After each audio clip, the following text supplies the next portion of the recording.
Hi everybody, this is Dan Stolberger. Welcome to this week's KFIR, that's Young Lions Middle East Update. It's the week of July 10th, and let's take a look at what's going on. Let's look at our news bites.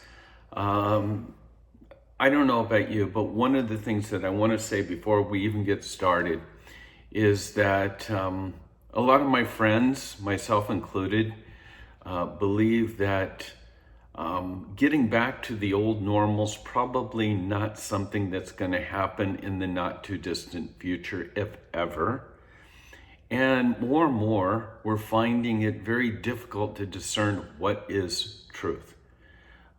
It seems to me that the passage in the correspondence to the Thessalonians where Paul says, in the end of days, one of the things that's going to stand out is deception and delusion, so much so that even the elect possibly could be deceived. And it just seems to me that this is just a thick blanket of darkness that's coming upon us, always leaving us scratching our heads and asking the question, so what is true?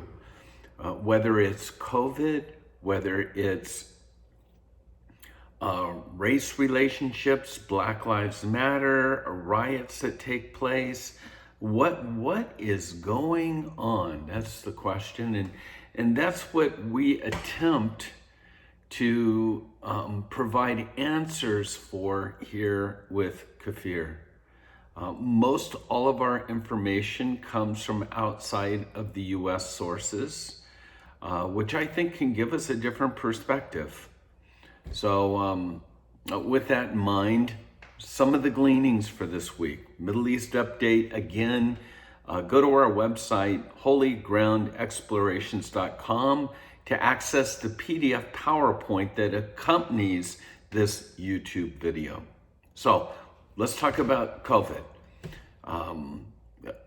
Just records of cases spiking the charts, and worldwide we've got Israel near a complete shutdown once again.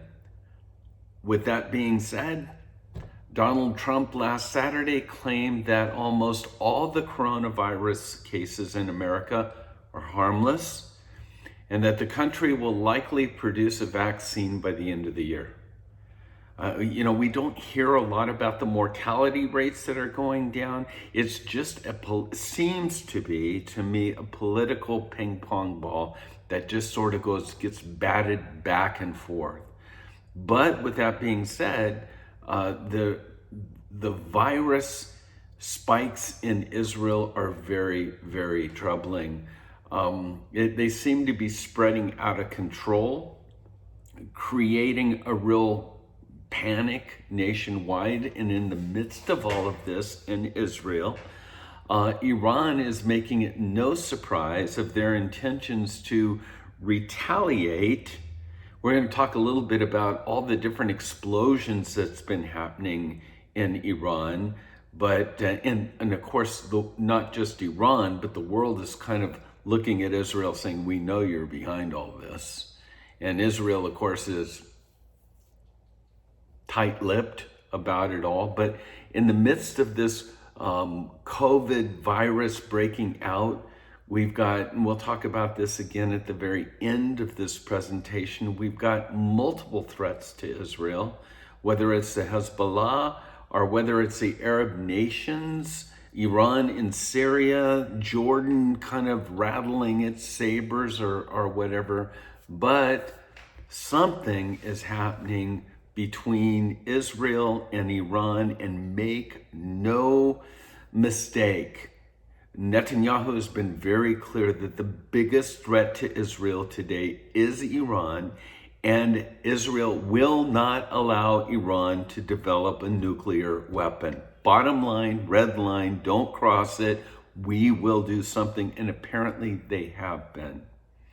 Now, with everything that's going on, again, this is our news bites. It seems like there's a growing anti-Semitic virus, I guess you would say, that's a pandemic as well. Anti-Israel harassment on U.S. college campuses are up to 60%. Well, these are our news bites, as I mentioned, and so let me end on a good note.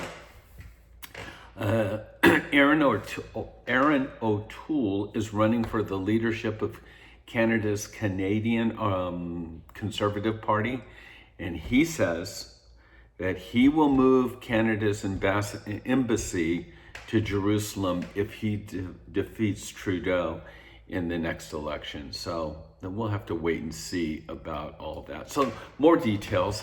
The Iranian centrifuges, nearly 3/4 of Iran's main centrifuge assembly hall was destroyed by an explosion in Natanz, according to the ISIS, the International Institute for Science and Security. Basically, you'll see pictures on the PDF that over half of the building has been destroyed. The centrifuge assembly hall was, quote, wiped out. And then in regards to other things that have happened, a fire broke out at a power station, southwest Iran on Saturday. Recent fires and explosions, sensitive sites, all related to the nuclear program. And these latest events in Iran represent this sort of escalation that I've been talking about. And whether it's a cyber attack or whether it was actually F-35s and bombs, no one seems to know for certain, but it seems like there's things in play. And it seems like that whether it's cyber attacks, one side does one thing and then there's a retaliation. And I'm looking over this next week for what the Iranian retaliation will be against Israel. And then, of course, we've got this blame the Jews scenario. There's an article here that's from the Evangelical Lutheran Church. Boy, what a name, huh? In America. And the bottom line here as you read it is that in relationship to, it's like, what subject do you want to bring up that we can attach the phrase blame the Jews? This one in particular is blaming the Jews for the death of George Floyd. You can read here basically a leader of the Evangelical Lutheran Church says, you know what, everything that's transpired, this whole race relationship, this issue, this police brutality can all be funneled back to blame one source. And who's that? The Jews. Blame the Jews. So for here, he says, did you know that 100 Minneapolis police officials received counterterrorism training from the Israelis in a conference in 2012? This is why this guy couldn't breathe. It's the Jews' tactics that were being used. So let's blame them. And then, of course, we've got the rise of Black Lives Matter,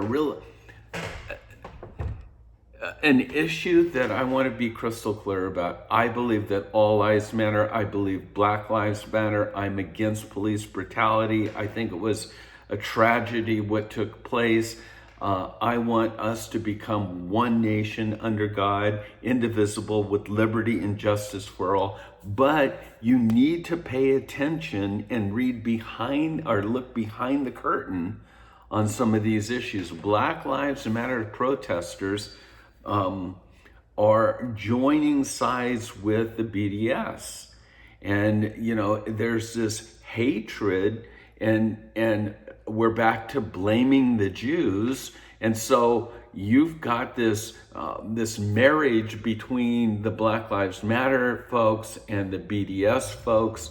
And so you're hearing the alternating chants, I guess you would say, protesters of yelling and screaming Black Lives Matter. but you're also hearing Palestinian lives matter as well. Protesters stating that Israel, you're murdering children or whatever, and it's just a seedbed of violence that's taking place. And once again, it seems like whenever the enemy has the opportunity to attack Israel, it doesn't matter how rational it is or what the subject is, he always sort of slips that in. Well, tongue-in-cheek here, ending on a positive note, back to the table. Palestinian Authority President Mahmoud Abbas has told Vladimir Putin, we're ready to negotiate.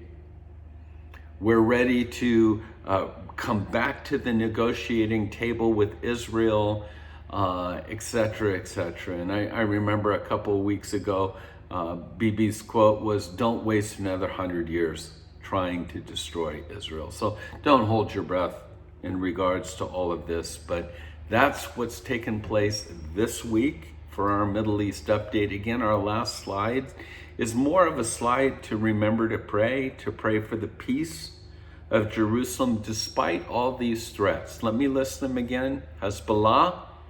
It seems like there's a coalition coming together of Hamas, Fatah, and Hezbollah. If Israel does any annexation whatsoever, all hell will break loose, intifada or whatever threats. Then you've got Iran, which we've talked about, developing a nuclear weapon with one thing in mind. What's that? Annihilate the Jews. We've got Iran trying to get a foothold in Syria. We have the Jordanians saying, don't annex anything. We have the rise of anti-Semitism. We've got this whole Black Lives Matter and the BDS. We have Biden and the Democrats. We don't know what stance they're going to take, but we know the squad. We know AOC. We know Ilan. We know Taliban or whatever it is. We know their hatred of Israel. And of course, we know COVID. So these are the threats. Remember to pray for Israel. God bless you all, and shalom.